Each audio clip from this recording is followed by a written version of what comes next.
অনেক দিন আগের কথা। চীনের এক প্রাচীন গ্রামে লাওসু নামের একটি ছোট্ট ধূসর বিড়াল বাস করত। লাওসু ছিল খুব বুদ্ধিমান এবং কৌতূহলী। সে রাতের বেলা গ্রামের চারপাশে ঘুরে বেড়াতে পছন্দ করত, যখন চাঁদ তার রূপালি আলোয় সবকিছু ঢেকে দিত। একদিন লাওসু দেখল যে গ্রামের শিশুরা চাঁদের দিকে তাকিয়ে কাঁদছে।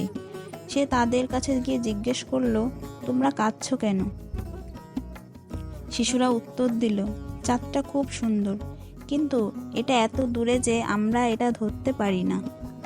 লাওসু কিছুক্ষণ ভাবল এবং বলল, আমি তোমাদের জন্য চাঁদটা ধরতে পারি।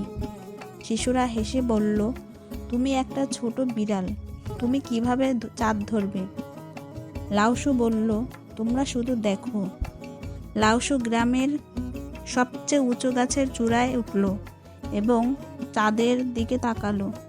তারপর সে তার থাবা বাড়িয়ে দিল এবং চাঁদের প্রতিচ্ছবিতে মৃদুভাবে আঘাত করল, যা নিকটবর্তী পুকুরে প্রতিফলিত হচ্ছিল।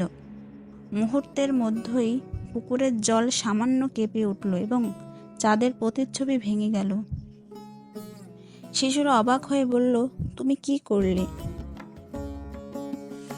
লাওসু হেসে বলল, আমি তোমাদের জন্য চাঁদটা ভেঙে দিলাম।